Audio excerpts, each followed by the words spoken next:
Howdy, HeroesHearth. This is Kyle Fergusson. Today, I'm sitting down with Oxygen Esports' Hebi, a support healer player, here on the new shiny Rehgar. Hebi, thank you for joining me. Hey friends, that's me. I enjoy Rehgar a lot. That's congratulations. I mean, congratulations on the rework. It seemed like it worked out pretty well. Yeah, he had always been one of my favorite heroes, so, you know, when they make my favorite heroes broken, that's like the best thing that I could ask for, so.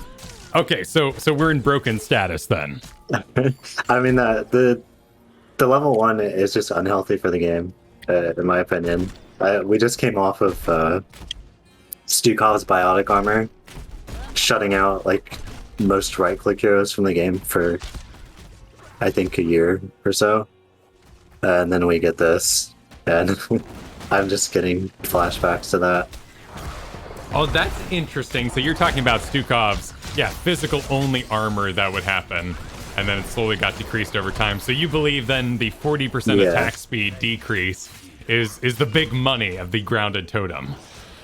Yeah, it's a bit silly, isn't it? Just because I think that's the same as Arthas. I don't know if Arthas is 50 or if he's 40, but you know, it's like an Arthas that you place and then people can't fight into it.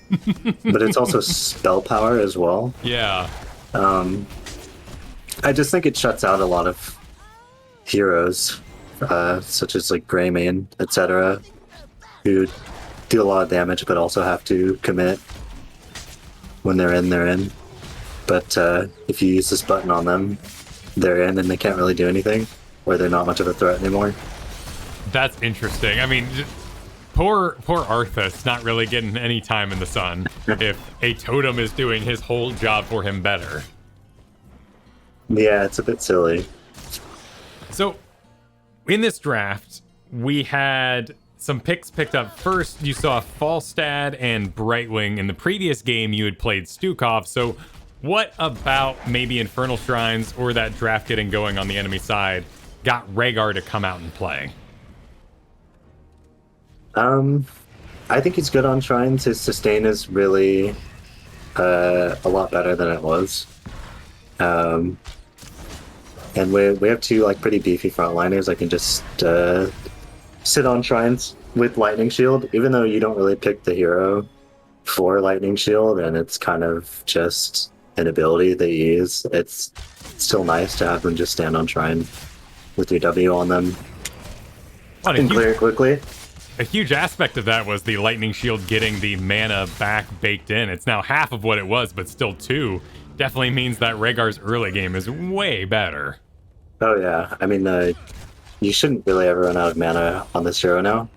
But picking him that early, he's just such an easy, very flexible pick that, like I said earlier, he shuts out a lot of heroes. The impact this game from the level 1 is just dropping it on Mephisto or Falstad. Even if Mephisto is just shading, he's doing 20% less damage. So, you know, it's a very flexible pick because it shuts out so many things, which I think is toxic and unhealthy for the game. But that's another thing. That's another fair. Topic. And I mean, with Rehgar in tow, you kind of build this resilient, self-sustaining frontline. Stitches, Blaze, Rehgar in front of your squishy characters of Junkrat, Hanzo that just kind of let them set up where they want to be. Mm-hmm. So how did your team react to the Chen being the main tank on the enemy side with this comp? He's just, with the Brightwing healer, he's just always going to die into the loads and loads and loads of CC that we have, mainly just because Stitch's Junkrat. After this draft, we weren't particularly happy with Stitch's Rehgar because usually with Stitches you want a support with some sort of CC, but Junkrat kind of fills that role here. So it ended up being okay. But Rehgar is flexible enough that you can really pick him wherever, whenever. I remember the caster assumption was that Junkrat was kind of covering that job, and Rehgar was just powerful enough without the CC to make up for it. Right, right. So would you still prefer, in post talks, would you guys still prefer something like the Malfurion in this particular scenario? Probably not, actually, just because you can't pick Malfurion where we picked Rehgar. One of Rehgar's strengths, since we brought up Malfurion, is because he's not exactly a kill target. He's very slippery. It's easy for him to get around a fight. If he is pressured by certain heroes like Tracer, etc., he can bite them and exert some pressure back onto them. And now with the level 1 totem, if he's being pressured by something like a Greymane or something on one side of the fight, he can bite him and then start trading damage with him. And I don't even know if Greymane can necessarily out DPS him under the totem now. Oh, geez, yeah, that might be true. That might be a factor. And then if Greymane does disengage, you got something like Purge to deal with him, catch up to him. And Right. Speaking of, we don't have a good note from the viewer side here how Purge is being used because it's all on one button, both the allied and the enemy slow. So how are you primarily prioritizing Purge? So, to bring this up as well, the main reason I went Purge 7 this game is to have anti-heal. I just wanted to make sure people died outside of Gorge, mainly Chen, before he got Barrel or Brightwing Z. So there's the extra damage on it and then the anti-healing. Otherwise, usually I would go Totem 7. I think Totem 7 should be the pick, 80-90% of games. Just being able to relocate the totem is really powerful, and it makes it very, very tanky. With Totem 7, the totem takes about 8 tower shots to kill. Oh, wow. I'm not 100% sure about forts, but it almost outlasts the duration before dying. Wow. Okay, so that's a really important note here because I didn't really think about it much. Chen has shields. You got Peekaboo shields. So would Purification still be your pick if there was no Chen shields, no healer doing shields over there? Probably not. And it's because of the Brightwing Z healing as well. It's usually a huge chunk of healing. But I think into other healers, I would probably just go the totem relocate, just because it enables the 13 totem heal as well, which I didn't get to go this game.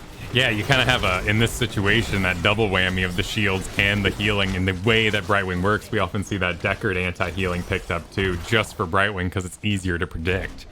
Oh yeah, definitely. That's fascinating.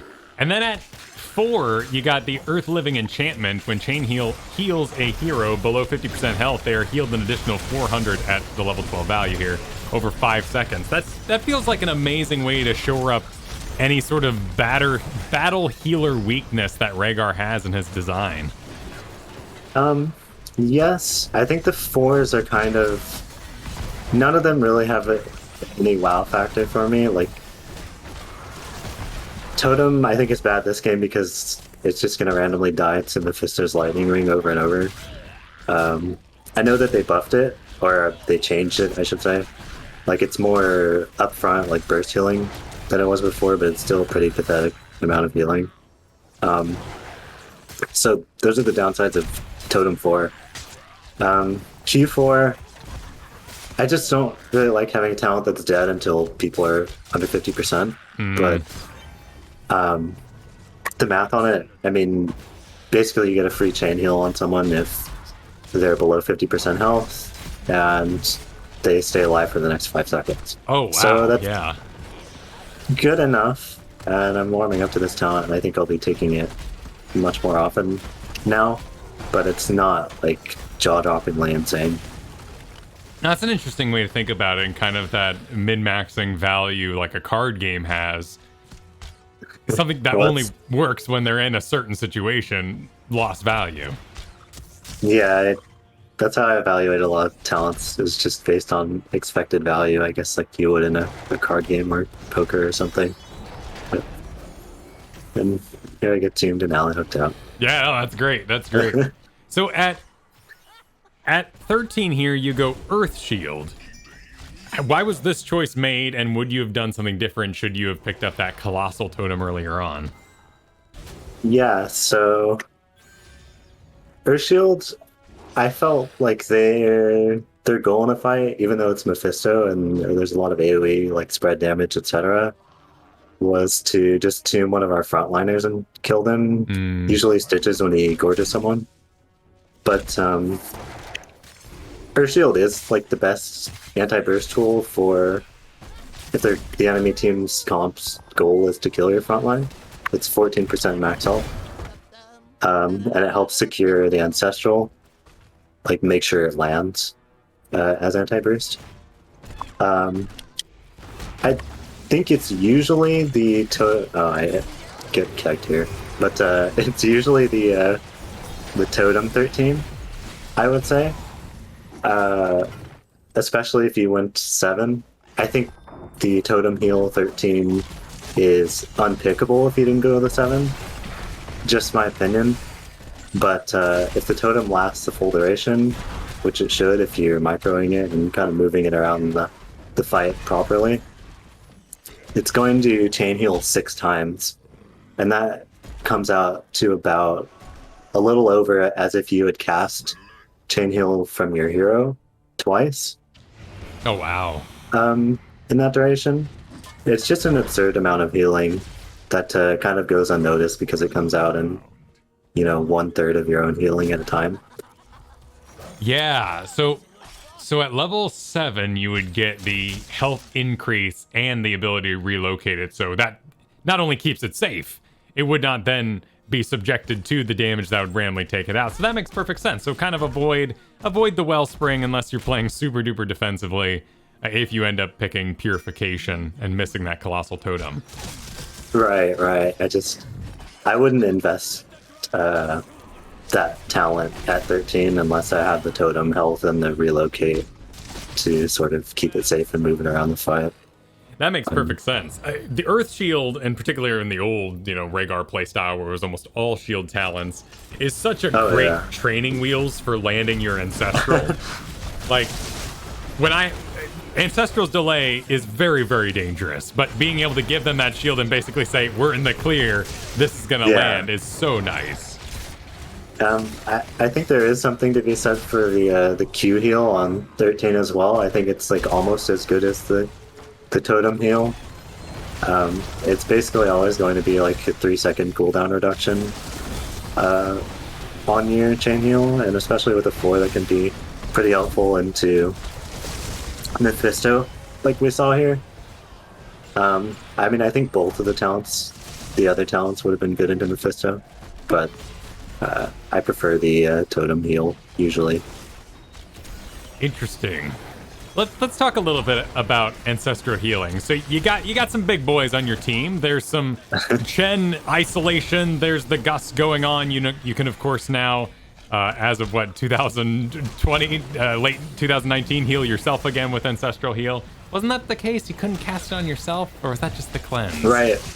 Yeah, I think they added that back in like a year ago or so. Yeah. Maybe more. Is that you can now bite into the enemy team's DPS, Ancestral yourself, while your whole team dies, and they all report you. But you got this kind of swarmy team. Maybe Hanzo's your auto attacker, but why not Bloodlust? Here I think on their go here, I don't think Bloodlust is as useful. Like when they're going to be like tombing someone, etc. They have a lot of tools to like keep people where they want them.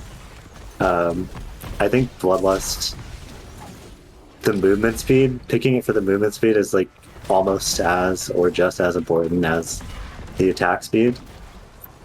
I think Bloodlust is very pickable and very underpicked, but I think the comps need to support it. And when you're picking Rehgar as a very just flexible, broken hero that can sort of adapt to the draft that progresses around him, that usually isn't the case that you're necessarily constructing a draft that benefits that greatly from Bloodlust. We saw there that Purge hitting into the Chen as well. I mean, a lot of things going into Chen there. And it's interesting now that your team's so pushed out. We now have Blaze around all the time. Of course, you got your DPS right behind too. And how much more reactionary your Rehgar is compared to in the early game where he was kind of out there and looking for those butt bites. Yeah, I mean, I think Rehgar... some people would say... I don't know if they would anymore, but the Rehgar... It's a bad Rehgar game if you can't, bite.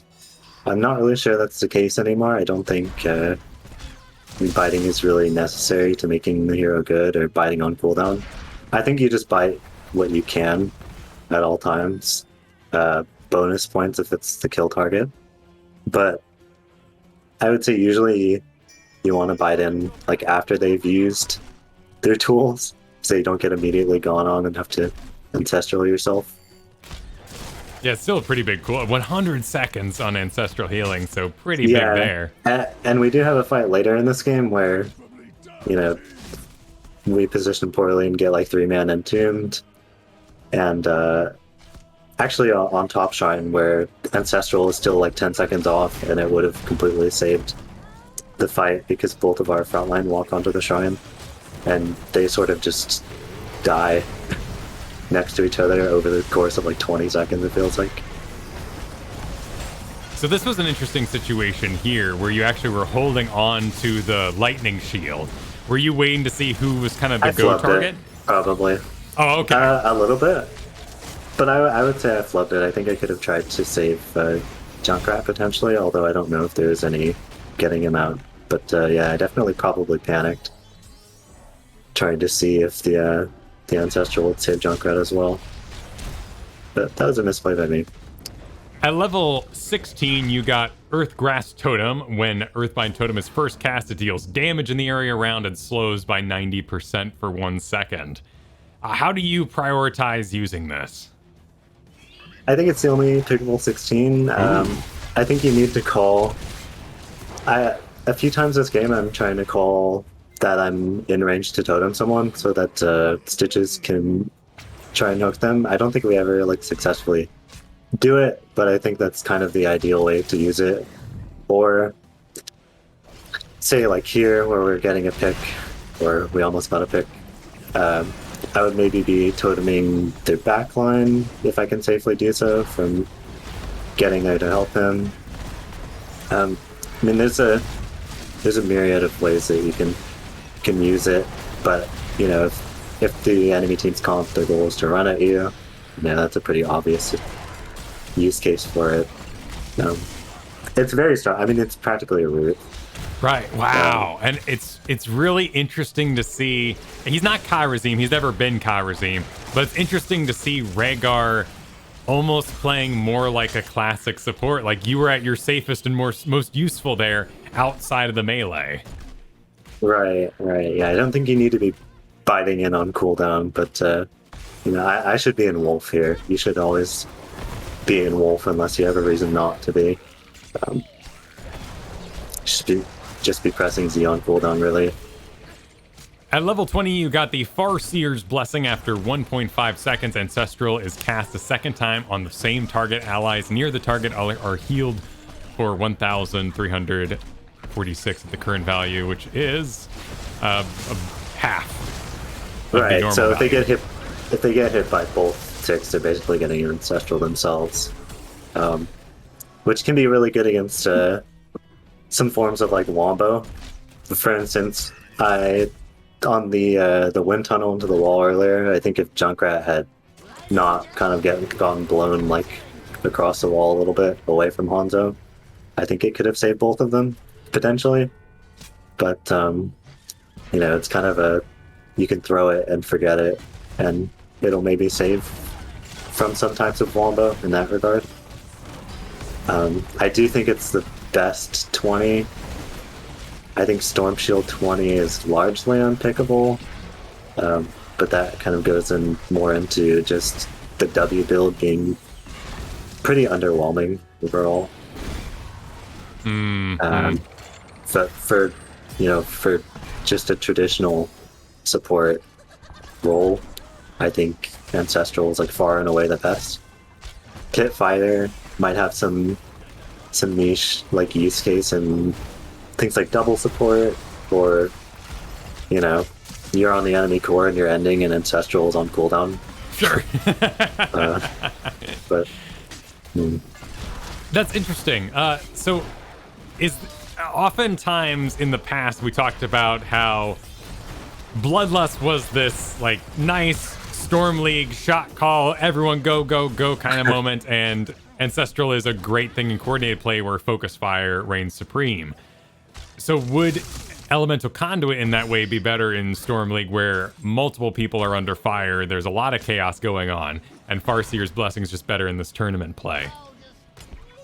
I think the other tools in your kit that you picked up along the way, like all the AoE healing from the totem, etc., make up for that. I would still go Farseers Blessing personally, just because the Storm Shield now is 10% max health, and they stand to gain, I think it's 1.5% of their max health like every time it hits. Oh my goodness, that was or brutal. Something like that. That was so brutal. Yeah, Stitch's Junkrat is really fun. Yeah. Man, what a hoot. Never gets old. We were even in your comms in this game when Junkrat was talking about how they misclicked their 13, and everyone's like, "It's fine, it's fine. It doesn't matter. It doesn't matter. We got the tools we need." Yeah.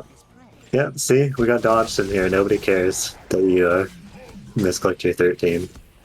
So the silence trap. So if you did end up going Bloodlust, would you grab the level 20 augment to it? Oh yeah, definitely. I think the upgrade is pretty good. I think Bloodlust upgrade is still better than the other two. I think if you went Bloodlust on 10, there's more of a reason to go Pit Fighter. I haven't really ironed out when that decision will be good yet, when it's better to prioritize your own damage and spell power over the duration increase on your allies, which I think is pretty insane, since it basically doubles it. It's just Bloodlust 20 is pretty insane.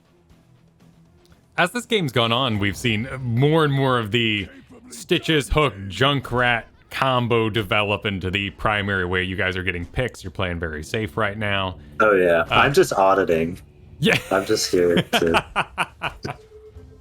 Well, you sort of put your stamp on approval of the engage that was made by casting Purge on it, and that's sort of your contribution. I'm helping. Yeah, I mean, this enemy comp has a Brightwing, sure, but there's not a lot of opportunities for a 0.5 second unstoppable to make a huge impact. Right.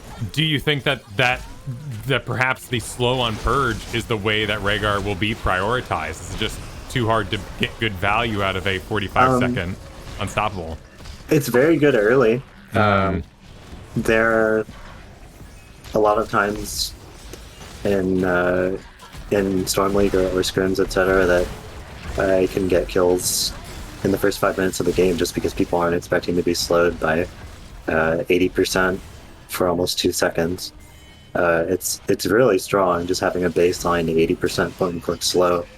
Oh my goodness. Is it a reason to pick him? I'm not sure if I would go that far, but it's definitely made his early game far more potent in terms of helping to secure kills.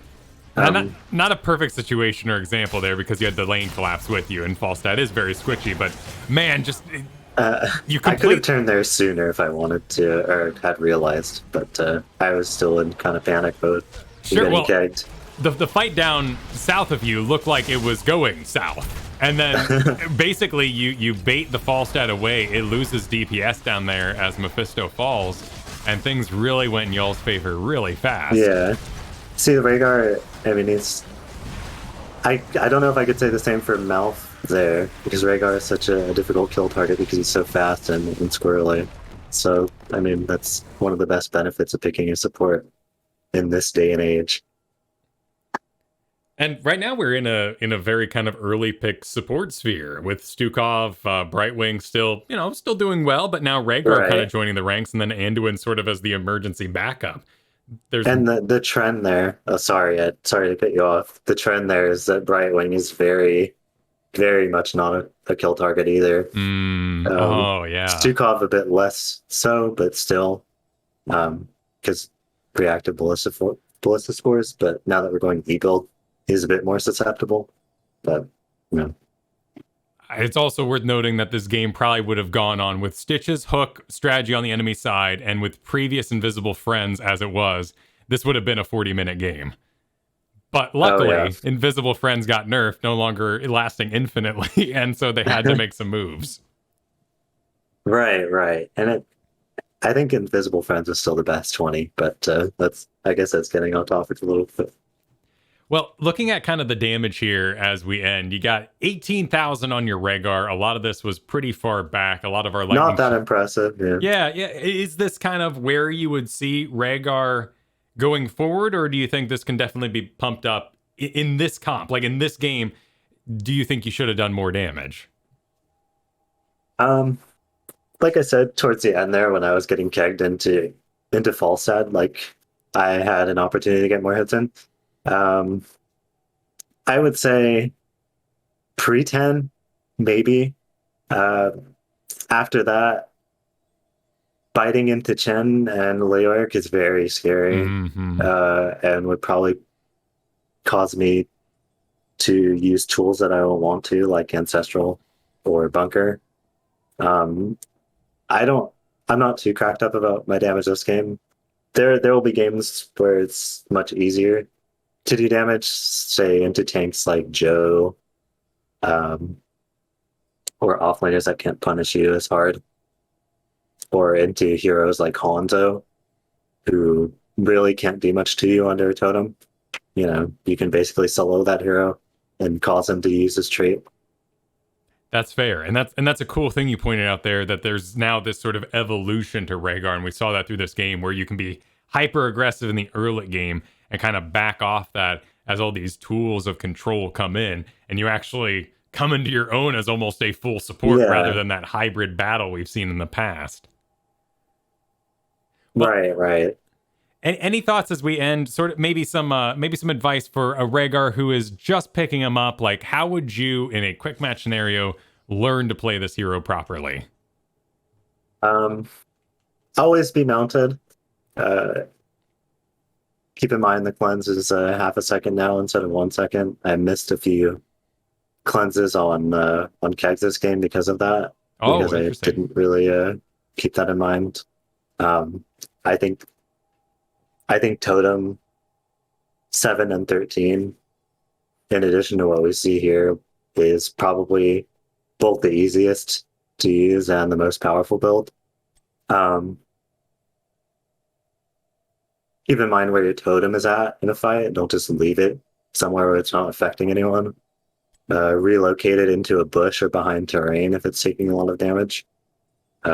Just be really clever with it and try to get as much value out of it as possible by having it on their backline or whatever kill target that they're trying to secure on your team. Awesome. Well said. Thank you for joining me for this initial breakdown of the reworked Rehgar as we are just starting to discover his hidden power. Everyone, thanks for having me. My pleasure. Everyone watching at home here, be sure to like, subscribe, ring that bell. This is also the home of the CCL VODs, so be sure to check out those games as well. If you want to watch this one, this was Oxygen Esports versus Granite Gaming. So check it out. Stay tuned. See you soon.